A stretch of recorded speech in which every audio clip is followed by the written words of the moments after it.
umugisha mwinshi mu izina ry'Umwami wacu Yesu Kristo. Amen. Imana irakoze uzanye mu ngoro yayo, irakoze yaturamukije amahoro, irakoze turashimiye cyane.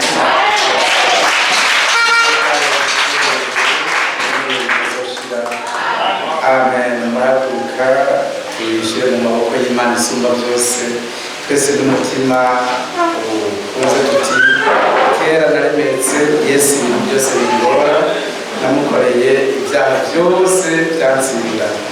Twese turi imbere y'Imana dusenge umutima uciye bugufi imbere yayo, twiteze ko urukiza ruvuye kuri yo. Kera naremetse Yesu.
imbabazi. Tugushimiye igitondo ciza uduhaye, igitondo c'umugisha utwibukije cya gitondo gihoraho tuzobamwo turi kumwe nawe.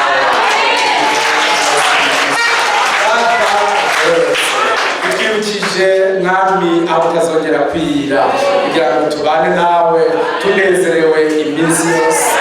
Ingorane zo ku isi twazisezereye, ibibazo byo ku isi twabisezereye mwami. Umuririmbyi ati hariya hakurya niho tuzoba turi kumwe nawe. Tugushimiye cyane rwose n'ibyo byose ari twebwe twabigeneye. Izina ryawe uryubahwe.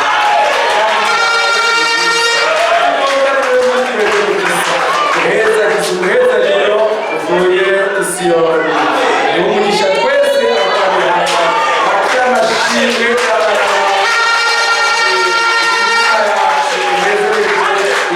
umugabane wawe. Urakoze, hezagira abageze hano bose, ukize abaje barwaye, abafite ibibazo bava hano bose bishimiye ubuntu bwawe binyuze mu ijambo ryawe mukiza. Tubisabye ngo riguheshe icyubahiro mu izina ryawe rya Yesu Kristo. Amen. Imana ibaha umugisha mwinshi kandi mwese bahezegere cyane. Tubakiranye umunezero mu izina ry'Umwami wacu Yesu Kristo. Tuzi neza ko Imana tubabwira ari Imana idahemuka. Imana ishoboye byose, Imana idahemuka, ntizobora gukora ibyo yadusezeraniye byose. Ntabwo icyubahiro cyane. Amen. Mwese turi kumwe turazingurura mu gitabo cya Luka, mu butumwa bwiza bwa Luka. Tuzingure mu gitabo cya Luka igice cya 19 dusome mu izina ry'Umwami wacu Yesu Kristo. Luka igice cya 19 turasoma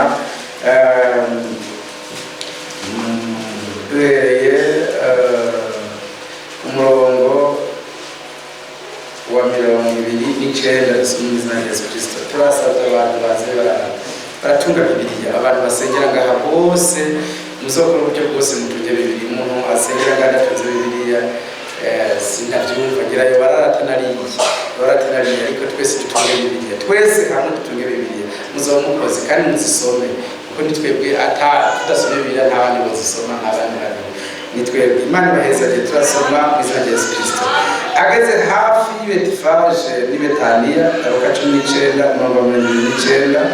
Ageze hafi y'Betifage n'i Betaniya ku musozi witwa Elayono, atuma babiri bo mu bigishwa arababarira ati muje muri iriya mihana iri imbere yanyu, nimwayishikamwo murabona inyana y'indogoba iziritse, ata muntu yigeze kwigenderako, muyiziture muyizane. Kandi nihagira kubabaza ati niki gitumye muyizitura, mumwishure muti databuja niwe ayigomba. Abatumwe baragenda babisanga uko yabibabwiye, bariko barazitura inyana y'indogoba, beneyo barababaza bati ko muzituriye iyo nyana ni iki? Barabishura bati databuja niwe ayigomba. Bayizanira Yesu, bayishira ku impuzu zabo, bayiterekako Yesu. Ariko aragenda basasa impuzu zabo mu nzira. Agira shike ageze ku kamanuko ku musozi wa Elayono, ishengero ryose ry'abigishwa ritangura kunezerwa no guhimbaza Imana n'ijwi rirenga, bayishimira ibitangaza babonye byose, bati hashemezwe umwami aje mu izina ry'Uhoraho.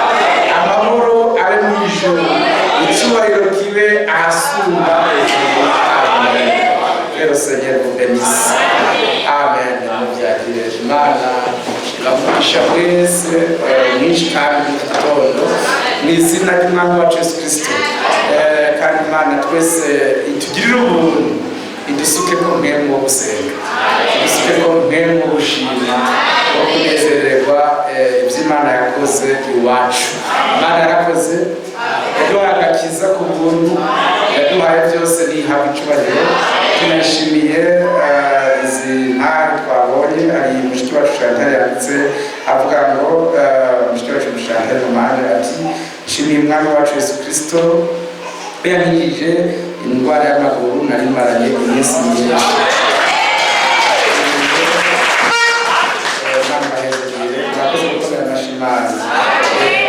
turashimiye n'ishengero ryose ryamusengeye Imana ihabwa icyubahiro cyane kandi mwese ibongere umugisha. Hari namwe data yitwa Zabuloni nawe yavuze ashimiye Imana yamuzigamye Zabuloni no wala Frere Zabuloni karibu moyo wanyu. Imana igumugisha kugira ngo turanezerewe twese no kubakira. Imana igweza cyane rwose wakoze. Imana yamuzigamye n'ibijumura. Imana umugisha mwinshi yisange ngira yaradukumbuye nawe natwe tumukumbuye. Imana imuheza cyane yabyerekanye amanitse ukuboko. Imana ihabwa icyubahiro. Koko Imana yarakoze turashimiye cyane kandi n'umuntu azoja mu ijuru n'ushimira Imana. Nazoja mu ijuru si guimbamizi si umunyenzigo n'umuntu afise ishimwe mu mutima kuko ndibwire kuba abantu bapfunzwe n'ibyo duca mu bigoye, duca mu ntambara, mu nzara, mu bukene, mu ngwara, ariko ndibwire kuba abaprisonnier, abantu bapfunzwe. Frere ndashaka kugabanya mikoro gatolika warinzikire cyane. Ndibwire ko abantu bapfunzwe n'ibyo ducamo, ndibwire kuba abagurano b'umwami wacu Yesu Kristo. Amen. Bibiliya ivuga ngo niwe mahoro yacu. Amen. Niwe mahoro yacu. Imana ishimwe kandi n'iby'ukuri niwe mahoro yacu, niwe munezero wacu, niwe nsinzi yacu. Yatanze ubugingo bwiwe kugira ngo abababaye baruhuke. Imana ishimwe. Imana ni nziza. Byanditse muri Luka igice cya 4 kandi bikwiye kuba kwanje mu mutima iminsi yose nagwawe. Byanditse ngo nicyo gituma ngo mwe muhoraho ari kwiciwe kugira ngo mbwire abababaye ko baruhutse, mbwire imbohe ko zibohowe, mbwire abantu batekeye imitima iboshe ko boroherejwe. Amen. N'abantu batari bemewe ko bemewe bari gihe cyo kwemerwamwo n'uhoraho. Amen. Imana ishimwe. Ndashaka ko Frere banyumva kandi bamenye ko n'igihe cy'isi ibabaye meca abana b'Imana banezerewe. Isi yababaye iri mu bibazo badashobora gutora umuti. Ni ibintu byose ku isi yose haragoye. Naho jibura izosanga hagoye, naho hoja muri Amerika uzosanga hagoye, ariko abana b'Imana aho bari ku isi yose banezererewe umwami wacu Yesu Kristo. Amen. N'igihe cyiza cyane kuko tubona ibyo umwami yatwemereye bigiye kudushikako. Ndasabye mu nyumve mwaje gusengera ngaha kumuremwe n'abashitsi, ariko mumenye ko twebo atari psychology turiko turakina. Oya, twese psychology turiko turakina ngo tubanezereze mu gihe cy'umubabaro hama mutaye muruhutse. Oya, twebwe c'est la réalité, ibintu biriho. Mu majambo bivugamo meza naya umwami wacu aracagendagenda hagati yacu nk'uko yagendagenda mu gihe cy'intumwa. Niyo majambo bivugamo meza yumvikana. Umwami wacu aracakora vya bindi nyene. Imana ishimwe. Reka muvyumve neza. Aracakora birya nyene. Imana ihimbaza. Aracakora vya bindi nyene. Aracagendera ku kiyaga kwa kundi nyene. Ni wa wundi nuryagendeye ku kiyaga niwe dufise hano. Imana ishimwe. Nuryakijije ukubabara kumere ku mutwe kwa inabuka wa Petero niwe dufise Rome Jésus, niwe dufise hano. Imana ishimwe. Imana ihimbaza. Murababarire muvyumve cyane rwose. Bibiliya yavuze ngo bagenda barayizitura babaza bati none ni ko muzitura nakumva ati databuja arayidutumye. Basisasa ko impuzu zabo bamuterekako, basasa n'izindi impuzu zabo hasi, acako bararimba bati Hoziyana, ngo kuko bari banejerejwe n'ibitangaza babonye akoze. Amen. Imana ihimbaza. C'est le même Jésus. Niwa Yesu wawe ni nyene qui marche au milieu de nous. Niwa undagendera hagati yacu ntarahinduka. Bible ivuga hano mu vyashura n'igice ca mbere ivuga aya majambo neza cyane iti kandi Imana ibahe kuyumva bose atanumwe yavuyemo. Haranditse ano majambo ku vyashura hana igice ca mbere Apocalypse chapitre 1 haranditse aya majambo kuva kuri verse 12 duhere ku verse 12 haravuga ngo mpindukira kuraba ijwi rivuganye nanje mpindukiye mbona ibiterekwa kw'amatara ndwi vy'izahabu, kandi hagati y'ivyo biterekwa kw'amatara mbona usa n'umwana w'umuntu yambaye imyambaro ishika ku birenge, yambaye mu gikiriza umukanda w'izahabu, kandi umutwe wiwe n'umushatsi vyari vyera nk'ubwoya bw'intama y'umweru canke nka sheregi, n'inyonga ziwe zasa n'imbeya z'umuriro, ibirenge vyiwe vyasa n'umuringa w'umwakaka utukujwe n'umuriro, n'ijwi ryiwe ryari rimeze nk'iry'amazi menshi asuma, kandi mu kuboko kwiwe kw'iburyo yari afise inyenyeri indwi mu kanwa kiwe havamwo inkota ikarishe, mu nyonga ziwe hari hameze nk'izuba iyo ryatse umutari. Amen. Ndamubonye nikubita imbere y'inyundo ziwe nk'upfuye, maze anshira ku kuboko kw'iburyo ati ntutinye, jewe ndi uwa mbere kandi ndi muzima, nari narapfuye kandi raba mpora ndi muzima ibihe bitazoshira, mfise imfunguzo z'urupfu n'iz'ikuzimu. Amen. Imana ni nziza, ishimwe cyane. Uyu niwe yagendagenda hagati y'ibiterekwa kw'amatara ndwi, nimwahere no hejuru murabibona, nahereye epfo kugira twihute, ariko niwe yagendagenda hagati ya vya biterekwa kw'amatara ndwi, bino yagendagenda hagati yavyo gushika kuri Laodicea, gushika kuri Laodicea mu gihe cacu. Bible ivuze ngo c'est le rocher des âges, c'est le rocher des âges, murinzi ati gitandara c'Imana ni wa wundi. Amen. Imana ihimbaza. Ico mpaba Frere bakavyumva n'abase muvyumve neza, yagendagenda hagati y'ibihe ndwi vy'ishengero. Amen. Ati nari narapfuye, none raba mpora ndi muzima ibihe bidashira, ankorako arambwira ati ntutinye. Amen. Imana ihimbaza. Ni wa wundi nyene inapashanje. Abantu bo muri Luka 24 nimba mushaka kwasoma muhandike kuva ku murongo wa 25, abantu bagiye kumumenya batevye bo muri Luka 24. Imana ni nziza, ihabwa icyubahiro cyinshi cyane. Ese coma abere umunsi bakanezererwa ivy'Imana ikirakora, muvyumve neza, muvyumve. Arababwira Luka 24:25 ati yemwe mwambura bwenge, imitima yanyu itevye cyane kwizera ivyo bavugishwa n'Imana bavuze vyose.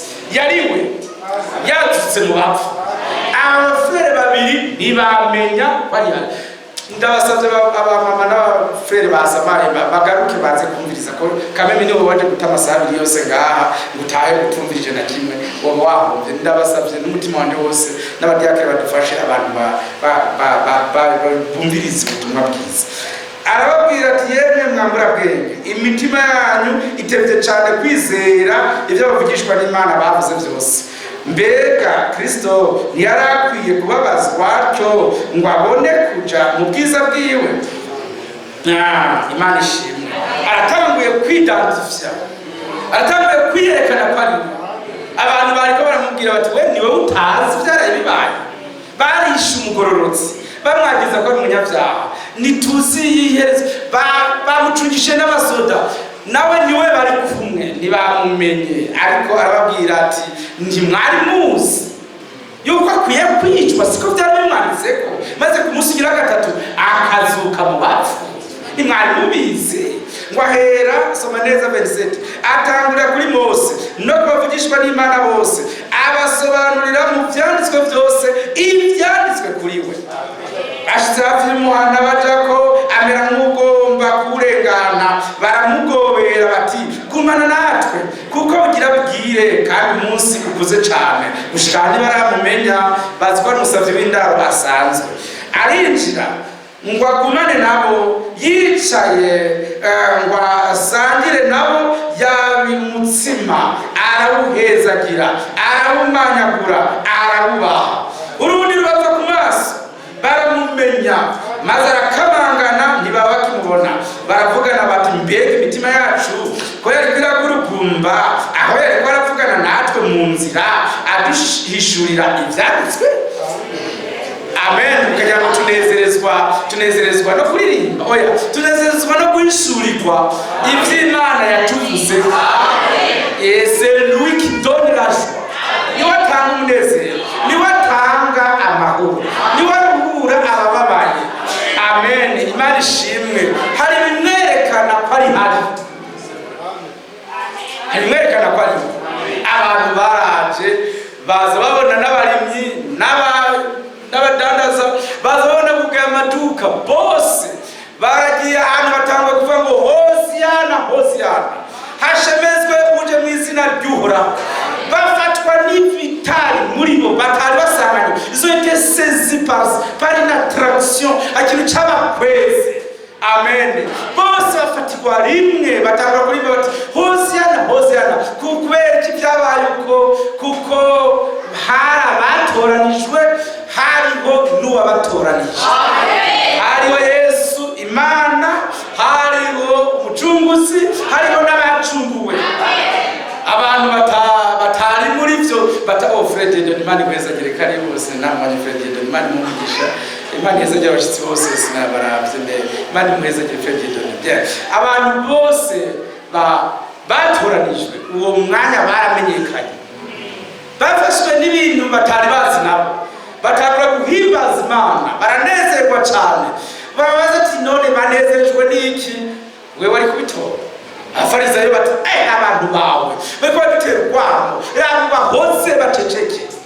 Yesu Kristo, haleluya, nkibuye ry'ubugingo, nkibuye ry'ubugingo awati erega nahabuhora aya mabuye nkibuye ry'ubugingo aya mabuye yosemerera. Amen. Imana ishimwe. Abatoranijwe inzote sezi bafashwe n'ijambo ry'Imana, bafashwe na presence, banezerejwe. Imana ishimwe. Imana ibahumugisha byinshi. Ibyo nibyo byabaye kwa Simeyoni igihe yaramuteruye. Abandi bari bazi ko ateruye uruyoya, batuguruye ko ateruye nka kariya kantu kujya musere ugateruye ugacutangura kuvuga ngo urakoze, ariko ubwira rero ugatangura kabwira kajya kana kujya musere urakoze gosezera umusabyi wawe gababo niba mutabasenguriye gosezera umusabyi wawe amahoro n'umutwabona se ariho bitanga ati sezera umusabyi abwira kariya kana none mwe baza barakomerera. Ariko hari umutama yitwa Simeyoni yagasanze mu rusengero abaragateruye aturanejeje umutima wanje arahimbaza Imana yuzuye mpemu yera abibwira uruyo yateruye. Ariko kuri we ni rwa ruyoya yari umuremyi w'isi yari yahishuriwe uwo ari we. Amen. Aramenya ko uyu Imana ntiyiteka ridasanzwe ryo kuyiterura mu maboko yanjye. Ibintu bataroza abantu arumvise yiterura namwe misundi yiterura yani Maria wenyine na Yosefu na Simeyoni ngira ntabana. Frere ana nabo barashitse umukecuru abasemere n'abati mwamushimwe aranezerwa. Ico gihe hari abatoranijwe batandatu bonyene bari 6. Yari Zekariya se wa Yohana, hakabona Elizabeth, hakabona Yosefu, hakabona Maria, hakabona Simeyoni, hakabona abana bonyene. Abo nibo mugeni w'ico gihe. Abo bose nimwabakurikirana mbico bahurirako banezerewe kubona umucunguzi. Eglise Imana yemera ico gihe Yesu akuyoya yari eglise y'abantu 6. Abo bonyene nibo bari baratoranijwe, abandi bose baguma barekenya amenyo, abandi bari mu ngorane, abandi bagiye kwiga kumwica nibamufata murabizi byabaye. Ariko hari abantu 6 bakunda umwami wacu, bamukunze mbati ko baruyo ya Frere nuko bari bazi byasezeranywe, bari bazi byanditswe byera bimuvuga, basanga sanavyo neza neza, banezerewe nuko ivyanditswe byashitse. Imana ihimbazwe. Eske muravyumva? Aba Frere umunsi umwe bace mu murima w'ingano batangura kwafuza birira, hanyuma Frere ati bahungu babo barasaza ubuhobo bari badakaravye. Yesu ati mweho nta ivyo mutari muzi, iyo umugeni akiri kumwe n'umukwe nta ivyo bintu byose aba yaboze kuri vyo, amategeko yose aba yaboze kuri yo. Umugeni Imana ishimwe.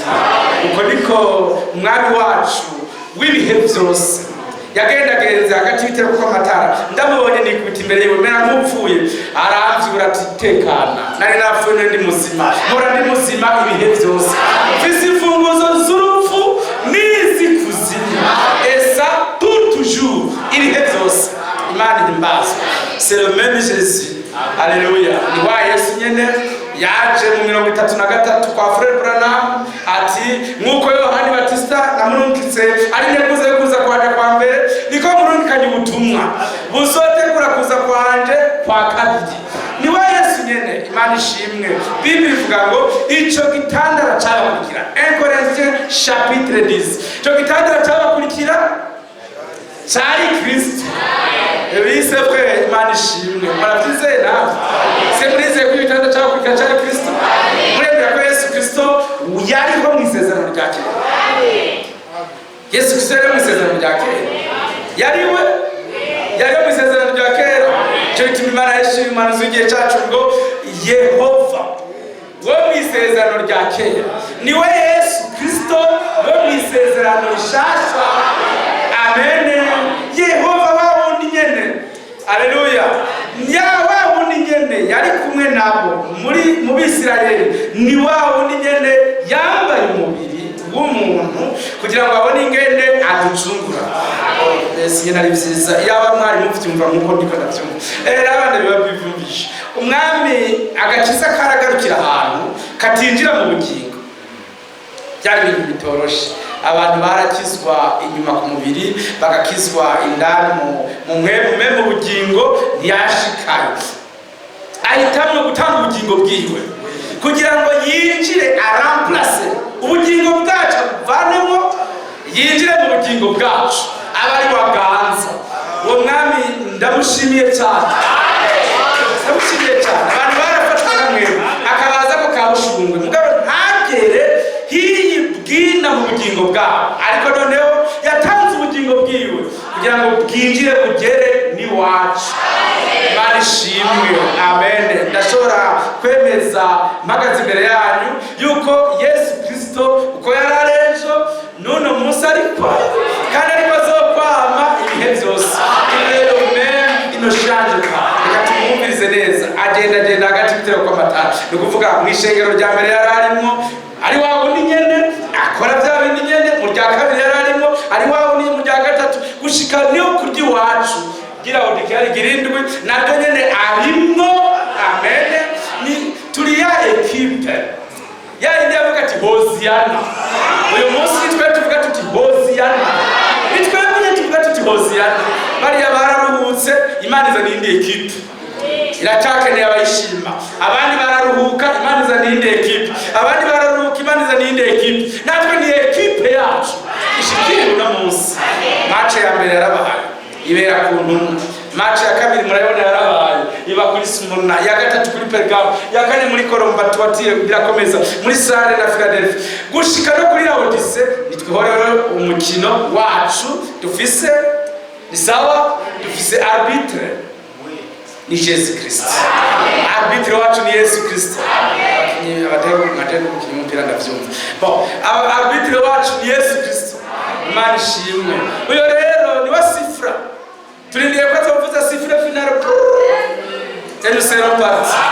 Sinzi zoba ibonetse. Sesera. Gitwe tutotsinda.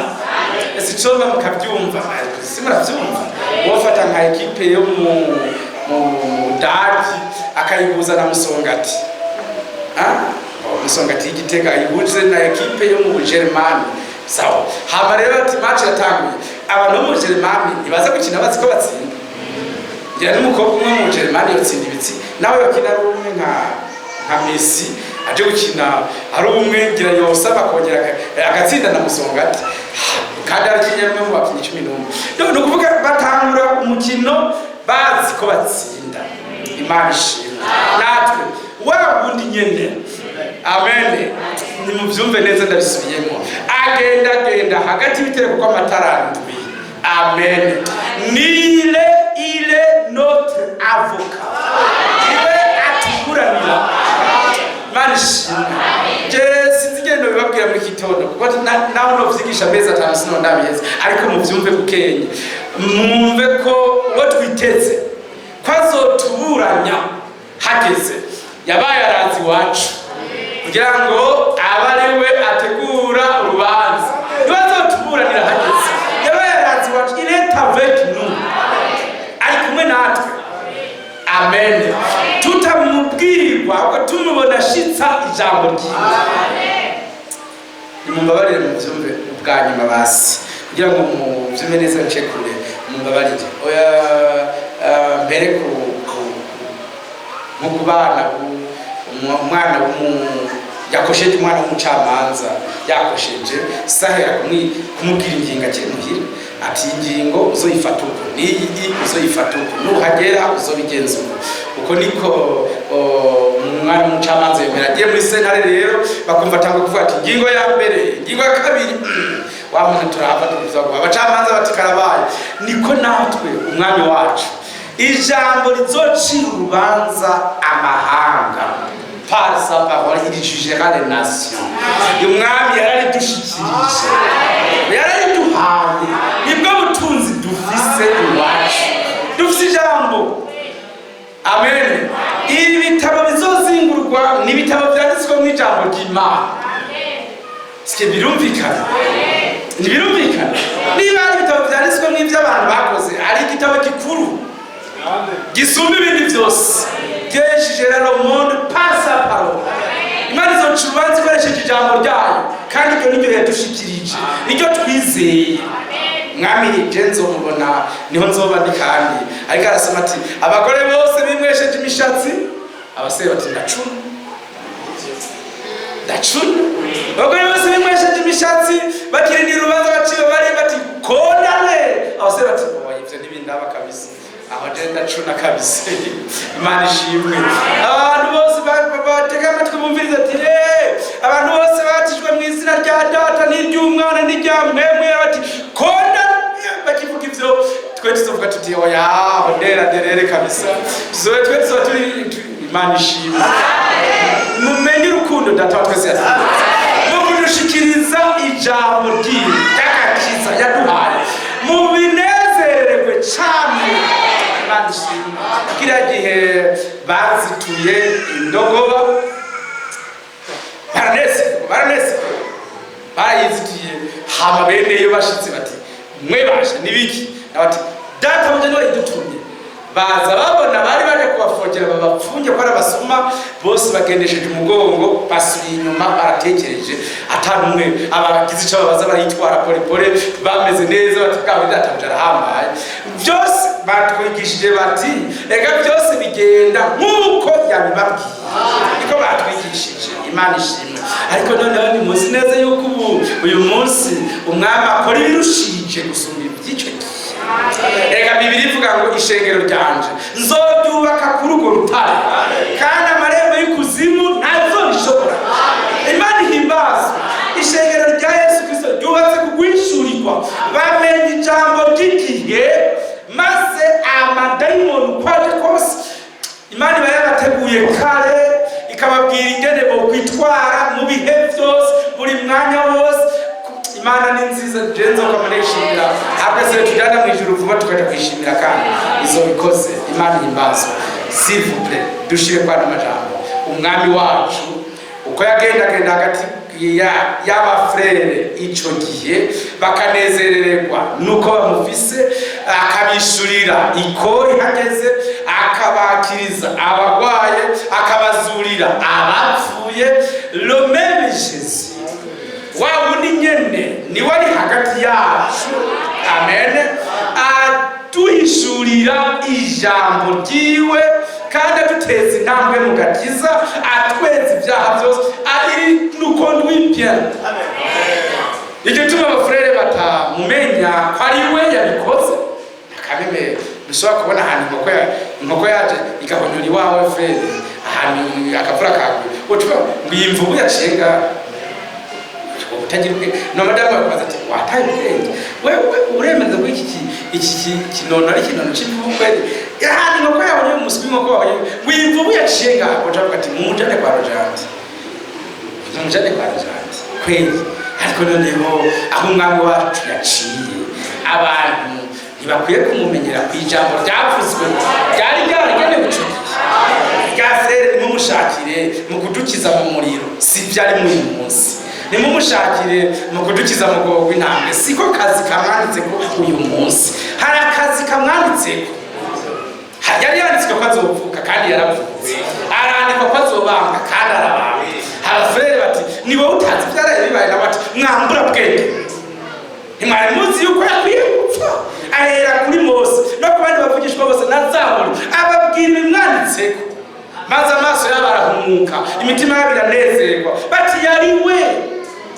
Babonye amanyaguye imitsima, none uyu munsi bamushakire ngo nimumuzane, ngo nitwabona aciye kwitanganyika bazobarimo. Nibyo bimwanditseko. Uyu munsi mubwire ngo 25 Desambre ngo aravutse, nibyo bimwanditseko. Nanditse ko tubyara uruyoya tuce tukwita umwana Yesu, birabaho. Nibyo bimwanditseko. Oyaye, hari amajambo y'Imana tuzomuboneramwo kwari. Ayo majambo naya. Amen. Icyo gihe uwo munsi wambaye kandi tebwo uzobugira ushike, nzobanza ndahurukire Eliya abateguza ijambo ndamurungikana, azobasubiza ku rufatiro rw'intumwa n'abavugishwa n'Imana. Nitwabona ibyo bishikije tuzomenya ko ari Amen. Imana ihimbazwe. Hari amajambo tuzomumenyerako. Ubutumwa bwiza bw'ubwami buzobanza buvugwe mu isi yose, bubere cyawe n'amahanga yose. Nzoza ndabitume n'abanyamahanga bavuga indimi n'Ikilatini n'Ikidage n'Igihurudi, bose bavyumve bavyakire. Tuzoca tumenya tuti il est à l'œuvre, ari ku kazi. Tuzoca tumenya tuti ko biriko biravugwa hose vyakirwa, ari ku kazi. Amen. Imana ishimwe, Imana ihimbazwe, ihabwe icubahiro. Amen. Uwo munsi Matthieu 25 verset 1, uwo munsi ubwami bw'Imana buzogereranywa n'inkumi 10. Hazoba hariho inkumi 5 z'ubwenge na 5 z'ibijuju. Nitwabona ivyo bishitse tuzomenya ngo ari ku kazi. Niho tubona abantu bahagaraze ku byo Branamu yigishije kugeza muri 65, nibavansa haba mwamwita ngo yari Imana, abandi wese ya 63, maze hari n'ababandananije n'ishitswa ry'ubutumwa bwiza, bakira Matthieu 24:45-47, bizera ko ari umushumba w'ubwenge w'umwizigirwa. Amen. Ni azoba ari inderetsi izohagarara ku musozi babwiye ngo ngurya umukwe ni mumusanganire. Inkumi z'ubwenge zizoba zifise la comprehension, zifise gutahura kw'ijambo ry'Imana. Tubonye ariko arashitse ivyo kandi wacu zoba tuti wawundi yari yaravuze ya majambo yanaje kuyashitsa. Haleluya. Ntabwo ari Frank yashikije, ntabwo ari Branamu yashikije, ni Yesu Kristo. Il est vivant, ni muzima. Haleluya. Aba Frere bati ega mbega yemwe ko twasengeye n'umugwayi n'umwe byanse kwakira. None nibyo ariko arakora uno munsi. Oyaye, habwo uno munsi haranditse ano majambo ngo yo muri Esaïe chapitre 2, c'est ça. Les paroles de Dieu doivent s'accomplir. Amajambo y'Imana ashikira igihe yagenewe, tuzomumenya ko ari we ashikije ivyanditswe vyera. Haranditse mu murongo wa kabiri, Esaïe chapitre 2 verset 2. Mu minsi yerezo umugabazwa kw'ingoro y'Uhoraho uzokasara ku mpinga y'imisozi. Ubutumwa bwiza buzovuga ku isi yose, buzovuga ku isi yose. Est-ce que vous comprenez? Muremera ko Yesu ariko arakora, niwe muzima ariko arashitsa ivyo yari yarageneye iki gihe, nta bindi yoshitsa. Nukuri ndabasavye mu mbabarire muri iki gitondo munyumve, nayo tuja mu kiyaga gitukura siko kazi kiwe. Yoba nacumuye kandi ari Imana, nivyo ukunda. Hari abafrere bayigira Imana mu bitari vyayo, sivyo, impossible. Uyu munsi niyo uvuga nk'uruyoya ntibishoboka. Uyu munsi nta ntumbi yose aminda, sivyo by'iki gihe.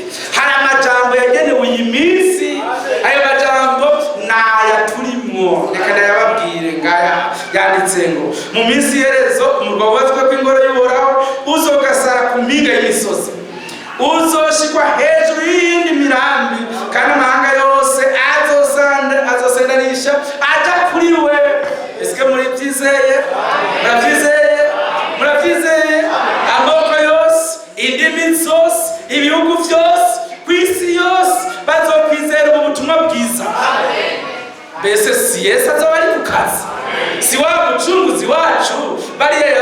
yazuye Lazaro, ahandi akiza umutwe nabwo wa Petero, ahandi agenda mu kiyaga, ahandi agwiza amafi. Nawe twebwe tuzorima twimbure byo kugwiza amafi si byarimwo, tuzorima twimbure tudandaze twunguke, sawa twigishe duhembwe.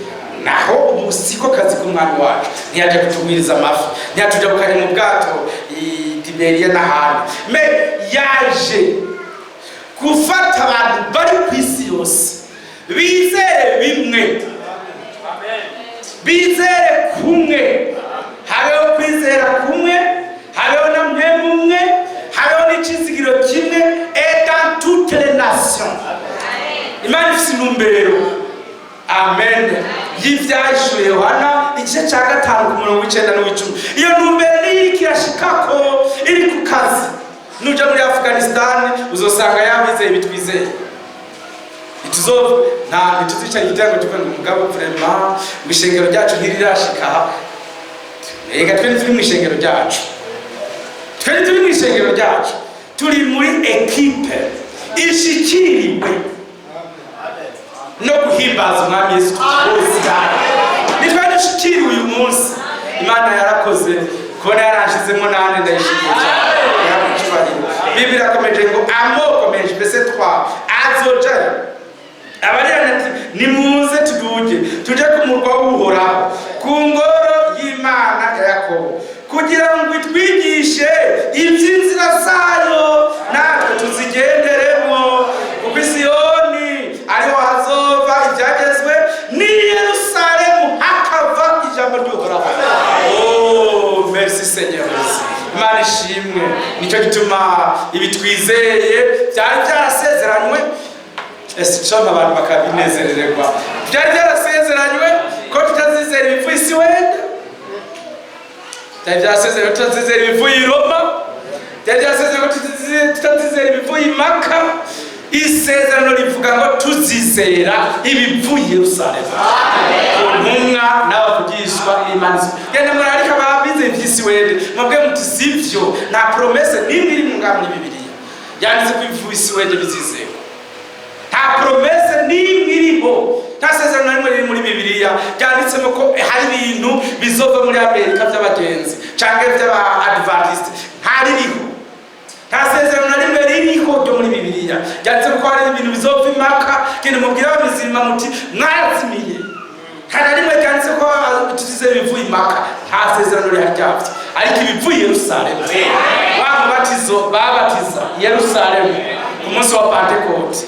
Kwa kwizera bari bafise hamwe bavuga bati umwe mwabamba, mumenye ko Imana mugize umwami na Kristo. Ubijya n'ivyo vyizeye iyi minsi bikaba ari byo by'ukuri byonyene, ibindi byose c'est archi faux, sivyo.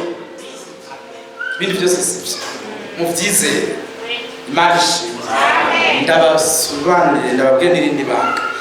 Naho hose abantu bose bofatwa no kubihakana, abanditswe mu gitabo cy'ubugingo cy'umwana w'intama, w'umwagazi w'intama, bose nta n'umwe azosigarayo. Ushaka bagire pankarte zo kubipinga ngo vya bintu bose uzi isi yose ibyandiko n'amateleviziyo yose abatoranijwe niko byari byarasezeranye. Ese cuma abantu bakabinezereza. Ni Matthieu 24 hati yamara nahizo mpemu zibizoba zegeranye cyane, abatoranijwe nta niho azobaziza. Bizoba ari ibintu bose bahigikangura, abandi bahige Frere. Ubundi musi nagiye hariya ku musigiti usanga bakizwa baduze bavuye Bujumbura baje guhara n'abayisilamu, hanyuma barabwira ngo pastor ngo kudahagaze, nandi babwira ngo barya bakizwa naba abimizirima bose ni bamwe. Icyo gituma bahuye burya ubwina burahamagara ubundi bukishura. Nabo twebwe mw'ivyo mwisi nta kibanza tuhafise, nta Frere yoza kubirorera nk'ibi, naho vyohurira ibi birimwo amademo. Bacha baravuga uramuvuze turimo amademo, niwego ibi birimwo abadayimoni. Baba baje bakizwa bari abademo, namwe murimo amademo, byose birimo abadayimoni. Nta mani irimwo kuko hari ishengero rimwe, hari kwizera kumwe, hari mpemu umwe, kandi mpemu niyaza amen. Azobarongorera kukuri mwebwe abazobona ko mufise bazoba bizeye ukuri kw'ijambo ry'Imana. Abo mwebwe neza Imana ishimwe, Imana ishimwe yarakoze. Muze mwibuka kuvuga ngo Hosiyana Hosiyana ashemezwe uje mu izina ry'Uhoraho. Ko mwebwe neza kandi yaraje, nicyo gituma yaragufashe naje aramfata nawe aragufata undi aramufata, twese niwe yatuzanye tutararitswe n'abantu, twararitswe n'umwami wacu Yesu Kristo ko turi ntama zo mu canya ciwe. Niwe turagiye, ni amen, niwe turagiye, turi ntama zo mu canya ciwe. S'il vous plaît, ndabasubiriremo aya majambo magufi. Igihe umwami wacu yaza abantu ntibamumenye kuko rwaruyoya, ariko hari abungere b'intama bari mu gahinga bajya bungere. Nibuke ko bumvise abamarayika baririmba, barabaza ati n'ibyo bintu n'ibiki. Abo bungere bose bagenda bari indike barongowe n'Imana. Imana yababwira ati muraza gusanga uruyoya, muraza gusanga uruyoya, attention mugende mwitonze, muraza gusanga uruyoya rutwikiriwe n'igitambara gicafuye cyo mu gisogoro ciwe, ahantu mu bwato bwira hanuka. Muze kugira ishishi, mumenye ko haryamyeyo umukiza, haryamye umucunguzi. Mugendane respect, mujane icubahiro. Nimwashikayo muze gutekereza. Frere baragiye bahawe inyifato ngenderwaho n'Imana isumba byose, ariyo yabahaye nyene baza kubitwara. Imana ishimwe. Hari abanyabwenge b'inyenyeri, amajusi, bari abantu barabahindi ikure cyane yo muri Isirayeli, ariko burya abahindi bagenze imyaka 2 babonye inyenyeri yo mu gatutu, babona ikinyenyeri cyo mu gatutu caka iwabo. Ati twahora tugendereza barabahinga b'inyenyeri, twahora tuvyigako iyi twarayibwiye yuko niyaka umucunguzi azoba yavutse kandi azopfukira i Betelehemu. Baca bazi Frere ntibabwiye abagore bavuze ngo nimugume ngaho. Hari ikintu mu mutima bari bararindiriye kera, Imana yarikoze iwabo. Bafata izahabu zarabazimvye, ntimwazo ngo zari zoroshe kuboneka. Bafata imibavu, bafata n'isenga, bashifata ibisimbo, barabyikorera. Imyaka 2 bagenda Frere, ils étaient engagés. Bakurikiraho inyenyeri ica, baca bibaza bati duci bwami kwimenyekanisha, bati mubona bimeze bite, hanyuma muraturabire ko twavuye iyo kure, kandi iyo twari dukurikiye hari umuhungu yavutse mw'iki gihugu ahambaye cyane, ni Imana ishobora byose. Twashaka kumushikana ngo turagire ya nyenyeri yaciye batakarana, kubera baciye kubaza abo bitaraba bavuye inyenyeri asubira bendika uko byari bibaraba. Sawa, bavuye inyenyeri asubira boneka ati voilà, irabajana gushika naho yavukiye. Baratanga izahabu byerekana ko ujya mwana ari umwana. Baratanga n'imibavu yerekana ko ujya mwana ire souverain sacrificateur, umuhereje mukuru. Batanga n'isenga yerekana ko azopfa aducunguye. Ivyo bimaye mashikama yose nyina yakira. Imana imbazwe bisubirira inyuma baritare. Ibyo nshaka kubwira we Frere ni bimwe, nuko Imana yararitse bari abantu babonye ikimenyetso c'inyenyeri, niyo yaturaritse natwe. Tubonye kwirungitse Eliya, tukabona kwirungitse umushumba bwenge mu mwizigirwa, twamenye ku gihe cyacu cyo gutanga ijuru kigeze, imitima yacu ikogwako, twizera ivy'Imana yabarungikanye. Amen. Dutanga imibiri yacu n'imitima yacu n'ibimazi bishimwa n'Imana. Uyu munsi turiho tunezererwa umwami wacu Yesu Kristo, kandi ko bya jambo turifise muri twebwe no hagati yacu niwe dutunze. Nimba mushaka ndabibasomera byanditse ngo mbere na mbere jambo yari, kandi uwo jambo yahoranye n'Imana, kandi uwo jambo yari Imana bwite. Uwo yaje mu biwe, abiwe ntibamumenya ntibanamwakira, ariko abamwakiriye bose, haleluya, yabahaye ububasha bwo gucika abana b'Imana. Imana ishimwe ko Yesu Kristo ari muzima, yaduhaye ububasha par sa parole, comme nous avons kwijambo ryiwe twizeye bwo gucika abana b'Imana isumba byose. Il est merveilleux, ni muzima, mubyumve neza. Wa Yesu yatembera hagati y'abafrere, bahuye n'ikibazo cy'ikori, bati tubigenze dute, nawe ati genda. Bari bazi yuko yisopa mu mifuko ngira, bazi ko yisopa mu mifuko ko niyo tumenye gukora amafaranga cyangwa agende muri banki cyangwa muri kofre, ariko yaberetse ko ari umuremyi w'isi n'ijuru. Amen. Genda mu ifu irukanka. Imana ishimwe. We Frere Pierre, ni wowe dutunze umurovyi ngaha. Imana ibaze. Ifi ya mbere za kuroba, uciye yasamika ukuremo amafaranga, ucuzana. Imana ishimwe. Bayatanze ngira n'abatoza ko bari baciye kama etage. Uziko bamenyereye kuyiba. Baciye kama etage. Bien. Voilà. Ariko baretse bararengana. Imana yaduhamagaye n'ikanyama. Yesu Kristo akora akazi, akora kakandi neza. Muzomumenyera mu vyanditswe. Byari byaragenewe iki gihe. Nivyo vyitwa lo message. Muravyumvise? Ivyo mwamwe abantu bavuga ngo lo message ni jambo ryanditswe muri Bibiliya ryagenewe iki gihe. Ico bituma turimba tuti kagakete kamwe watumira Laodikiya. Nagakete umwami yatwandikiye karimo message y'agakiza. Ni Imana yaturikije ijambo ryayo yarakoze. Twakiriye ijambo, twakiriye Imana. Ndabisubiramo. Muri Ancien Testament, mu Isezerano rya kera, abantu bari bafise isanduku ry'isezerano, bari bafise abahereje.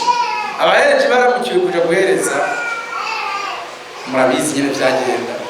Umuhereje bamwambika ishene ndende, bamwambika ishene ndende, bati turazi ko iriya sanduku nayo ifiswe n'ishato irimwo Imana bwite. Yarimwo ivyagezwe 10 vya Mose, ibibuye bibiri vyanditseko vya turazi ko irimwo Imana bwite. Imana ishimwe. Bari bazi ko hari Imana. Yagenda akagenda yambaye amayugi, ageze ko batacumva amayugi avuga, bamenya ko yagiye umunyavyaha, Imana yamwishe kabaye.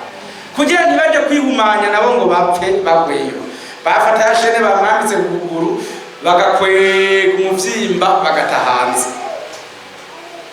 Igitinyiro c'Imana cari gihari. Yari Imana bwite. Kandi iyo yitangurusha batuguriza, hayo bari gusanga amabuye abiri yanditse ko ivyagezwe 10. Yo yitangurusha nuko atako yatanze, yaguma yiryamiyeyo. Yitangurusha ariko hari kimenyamenyo, hari itara litazima, hari itara ryama ryaka litazima na rimwe. Imana ishimwe. Hari itara rya amatara yahera hacane yama yaka iminsi yose, umuco wamuhari iminsi yose. Hariyo n'abakerubi babiri barabana. Imana ishimwe. Hari ikintu kidasanzwe rero cyabaye. Agakarabo ka manu Mose yashize yari manu itigera ibora. Abandi batema n'ibetanye wabo yacibora, abandi bayijani wanyu gacibora. Akamanu yashizwe ahera haca, icandeka ko ari Imana. Yari Imana iti kandi yatowe mu zindi manu, yo vyanka kwibora. Ikwezi, umwaka, imyaka itabora, bapfundurura bashitse bagasanga ya manu ntirabora. Ikindi kintu muziko Aroni agiye guhereza amazi mukuru, yibagire inkona yumye, basanze yashamitse. Basa ni muni yashamitse, bati gabundi hahantu hari Imana, kuburyo ata numwe yari kubabuka kuvyitwaramwo uko ashatse, kuko ils avaient découvert, bari babonye ko hari ahantu hari Imana. Imana imbaza. ndimutse mu mbabarire rwose ko ndivuse mu mwanya w'igikwanira byageze igihe iyo mana iva mu isanduku iyo mana icika mwemwe abantu batubona tuzoyonya ko dushatse nacizogera ariko igihe Ananiya na Safira bageze aho babesha abafrere abagabo babona bitwa ba Petero intumwa. Petero yababwiye ati erega si twebwe mubeshe Imana mubeshe mwebwe. Ubwo nyene babonye Ananiya apfa aguye imbere yabo n'umugore we Safira nawe arapfa aguye imbere yabo. Abafrere batokwagirizwa muri sentare ko bishe umuntu, niyo bagira autopsy, niyo bapima, niyo bagira zande n'ibindi bipimo byose ntibari gusanga intoke z'umuntu zabanitse. Yari Imana bwite ibiyiciye. Si uko ubucamanza butakora icyo gihe, ntabwo hari igitutu cy'Imana hejuru y'ishengero. Nta muntu n'umwe yabyuye nta n'umucamanza n'umwe yavuze ngo hari umutunzi yahora hano muri Frere yagiye gusengera mu ryo rusengero arapfa, ngo yaguye muri Eglise. Nta mucamanza n'umwe, bose Imana yabasanze iyo bari kandi batizeye irabacecekesha. Nta mupolisi n'umwe yagiye kugira amatohoza ati komeresa kanaka. N'abana ba Ananiya na Safira nta evan nibaje kuvuga bati twari tuje kubaza mu ishengero iwanyu haguye papa na mama, twari tuje kubaza ibyo mwabagize. Ariko imisore yarabarashe y'abafrere ija kubahamba. Nta poursuite n'imwe, nta ngaruka n'imwe yabageze kwa abafrere, ariko bari hejuru yaba hari ikiganza c'Imana isumba byose. Ndiko ndababwira ko ya Mana yabaye mu ntumwa. Amen. Ari Imana itaboneka ariko ikirakora ibiboneka. Niyo Mana twasubijwe ko natwe. Amen. Imana ishimwe. Uyu munsi abapfa barapfa n'abakira barakira. Abapfa uyu munsi byanditswe ko badapfa urupfu rw'umubiri bapfa urupfu rwo mu mutima, kuko bagwanije ijambo ry'Imana isumba byose. Nibanga ibi turimo bakabihagaramo nabo bakabifata minenero bazopfa mu mitima. Tubabone bahagaze kugira polisi n'izina dufate, tubabone bahagaze bapfuye mu mitima. Ariko abana b'Imana, cette parole va les transformer. Le même Jésus, le créateur wamuremye w'isi n'ijuru ari hano aturema mu buzima bushasha. Twese abakira ijambo umunezero n'ishimwe. Imana ikirakora akazi, irikira turemamo abantu bashasha bazorenguka imbere yayo batakibarega na kimwe. Imana irikira kora ako kazi kandi abantu alergensi batabizi. Ni Imana nzima yayindi batabona. Ananiya na Safira bari bazi ngo ba Petero nitwabashikira tuze kubabesha ko ayo twagurishije araya. Maze bashitseyo Petero ntiyabanize, Yakobo ntiyabaniga, abafrere bagiye kwicwa n'Imana yabaremye. Imana ishimwe. Bari bariyo hari Imana. Niko mbwiye abafrere muri kino gitondo, twararitswe nayo tuzanwa nayo, niyo mwene assemblée dutashijana natwe kandi nisigaye yiturindira, ikaturindira abafrere n'abasere bose kugira ngo ibakuze mugakiza. Ibintu iwacu n'ibikiri banga n'ibintu byahishuwe tubona Imana ikora. Umwami ahimbazwe. Mubabarire rwose cyane, ntabwo Rwanda bivuga naho amezi menshi, ariko ndabivuge mwana majambo. Iyo abera bakoranye, iyo Mana nababwiye ko iri hagati yacu uyu munsi, ifata ijambo ryayo kubanezerewe agakiza. Abasinziriye bambabarire n'abatari hano bambabarire.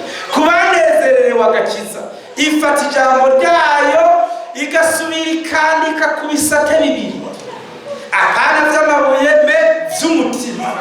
Cyo gituma dore umutima ufise ibisate bibiri yarakoze, abafise barabizi. Dore umutima ufise ibisate bibiri, kimwe nicyo kwandika ko ijambo ryayo ryo mu isezerano rya kera, ikindi nicyo kwandika ko ijambo ryayo ryo mu isezerano rishasha. Icyo gituma twizeye ibyanditswe byose. Iyo rero abera bateranye uyu munsi, kazi iriko irakora ni ukwandika indome zidafudika z'ubutumwa bwiza hano mu mitima, apana muri assemble. Oya, ntizoba ducapura ku ngome Mariya na Yosefu n'urugendo rw'umusaraba n'ibindi vyinshi. Oya, twebwe Imana yarabisezeranye mu Bikorino ba kabiri igice ca 3 ku murongo wa 3 yuko turi cete Kristo atwandikisha. Haleluya! Yandika ijambo ryiwe mu mitima yacu. Umwami nashimwe, yongere ashimwe. Ico abatoranijwe bakavyumva. Umva, iyo duteranye nk'uko wa mwami muzima, amen, abanezerewe ubutumwa bwiza arababohora. Abari ivyo bari babohewemo, arababohewe mu busambanyi, arababohewe mu bubeshi, arababohewe mu ishavu, mu nzigo, mu rwango, arababohewe mu bitari bimwe, aratubohora. Amen. Akatubohora ku vy'isi, akatubohera ku ijambo ryiwe. Ari ku kazi, ari ivyo ariko arakora. N'ubu ari ngaha kandi ivyo nivyo ariko arakora. Amen. Umwami ahimbazwe. Aya majambo nayo kuri yanditswe muri Matayo 16 ku murongo wa 18. Nayo Imana ihimbazwe. Iyo duteranye nk'uko, Imana ishimwe. Numva no bivuga nkazonenda bivuga gushika Yesu agarutse. Iyo dukoranye nk'uko, amen, umwami wacu ni muvyemere, harahiwe ababibona ariko arabibakoramo. Adukorera ibisumba ivyo twasavye. Arazi ivyo dukeneye. Ni amen. Arazi ubukene bwacu. Il est vivant. Ni muzima. Maze nibagira gusabira abana banje we akabazigama. Kandi navyibagiye kweri ariko arabazigama. Maze wibagira gusaba utizinze gutsitara ngeze kuri Eglise wakabarabizi. Nayo bakoranye banezererewe umwami, ibintu byose bakenye batibutse gusaba.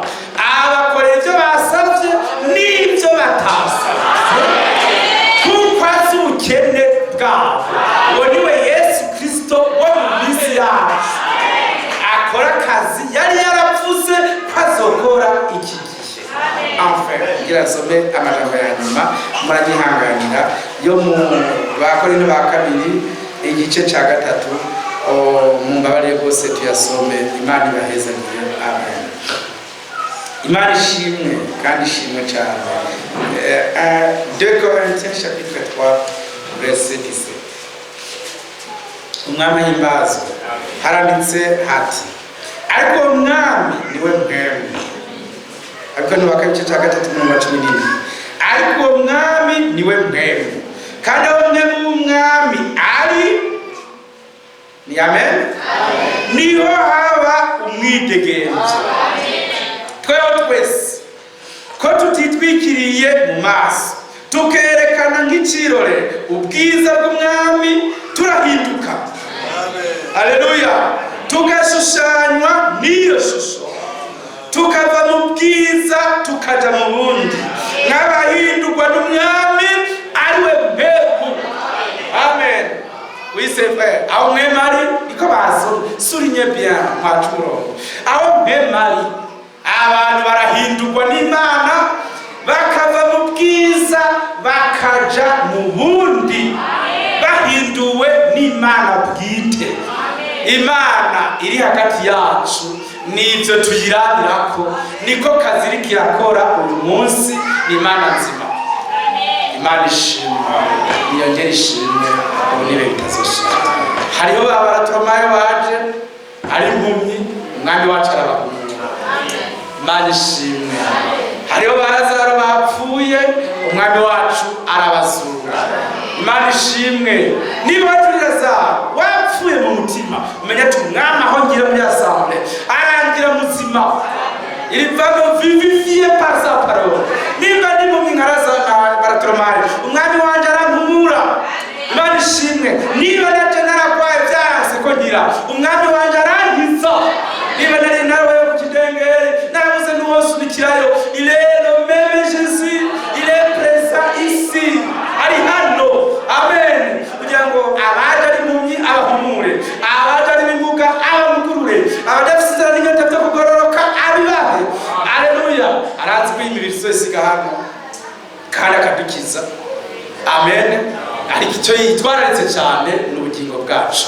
Ese cyoma abafrere bakamubona akorera hagati yabo, bakagira igitinyiro nk'icyari mu gihe cy'intumwa, bakinjira muri assemble bose batinya bahinda agashitsi. Abagize ibyo bapfa babanze babyuzuze, abagize ibyo bona nayo hanze babanze bihane, maze binjira muri assemble imbere y'Imana bafise umutima ukozwe ko banezerewe agakiza, bose bafise intumbero imwe yo kuja mu ijuru kuzomusanganira.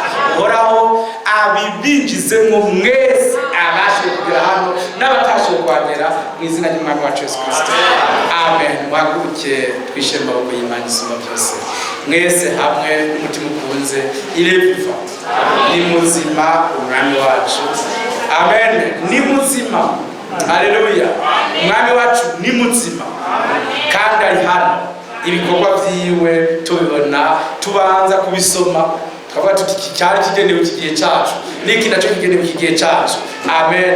Niki nacyo kigenewe igihe cyacu, turabe ko agishitsa, yagishitsa tukamenya ngo niwe. Imana ishimwe. Niwe. Amen. Niwe yakugana natwe igihe twari mu nzira. Niwe. Imana ishimwe. Que Dieu vous bénisse. Oh, mbese Imana yarakoze nishimwe. Yarakoze cyane nishimwe. Hafi icyubahiro ibindi bitazoshira. Voilà. Yesu umukiza wanje n'umwami. Nashimwe. Nzokwama ndamuhimbarisha indirimbo kandi iyo ncise intege ndamusaba izindi. Ni byiza kugendana n'Imana. Ni byiza kugendana na Yesu. Ni byiza gutemberana nawe. Imana ishimwe. Ni byiza kumenya ko ari hano. Tumuhe icyubahiro akwiriye, tumuhe igitinyiro akwiriye, tumenye ko agikora bya bikorwa nyine yakora, bimwe bimwanditse ko aracabikora. Ashika mu mutima wanje wari wumye akawuwombeka. Ni umwami mwiza. Yesu umukiza wanje n'umwami. Nzokwama ndamuhimbarisha.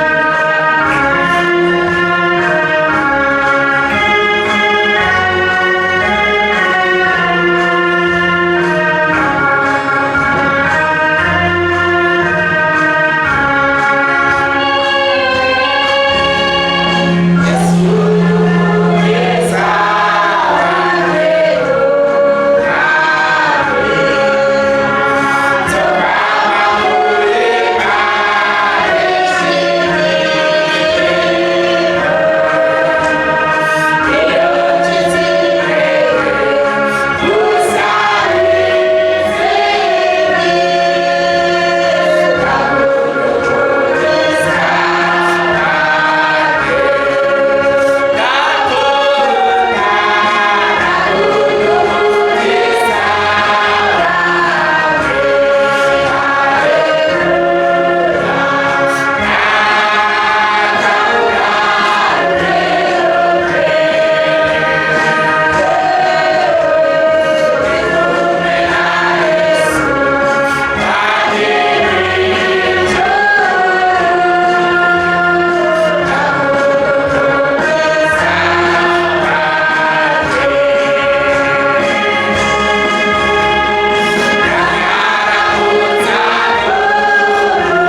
musozi wera, mpagaze ku musozi w'ibyasezeranye. Hepfo ati nta n'igicu na kimwe, nta gicu kimunkingira, nta kimwe kintangira kumubona umwami wanjye. Kandi muri ati mfise aho yaneguriye mu ijuru, kwizera niko kuzoshitsa. Turahiriwe abizeye amajambo Imana yari yarageneye iki gihe, niyo mutsima w'ubugingo wururutse uva mu ijuru, niyo muco wacu tugenderamo. Umwami ahimbaza, nashimwe rwose ushimye ko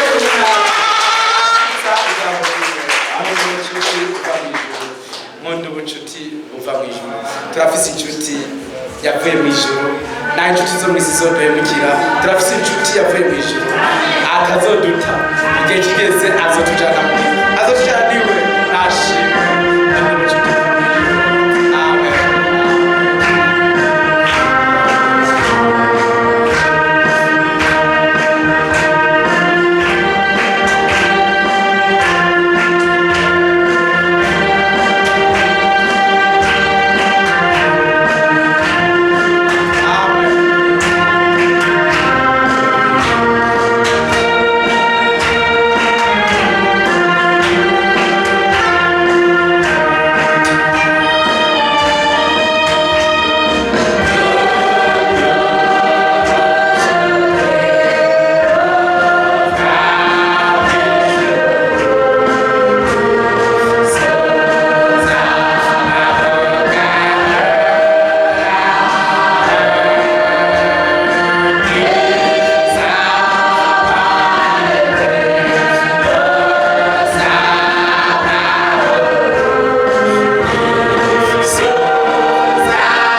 turagarutse imbere yawe dufite ishimwe mu mutima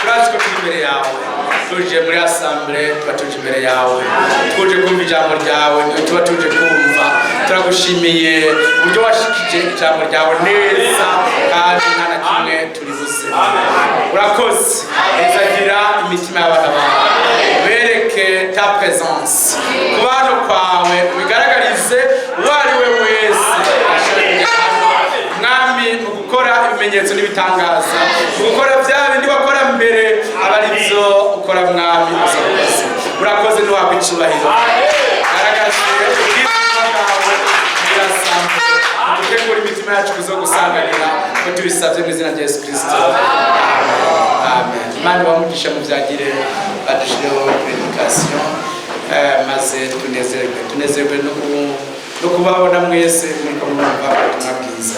Yesu abahezagire cyane amen.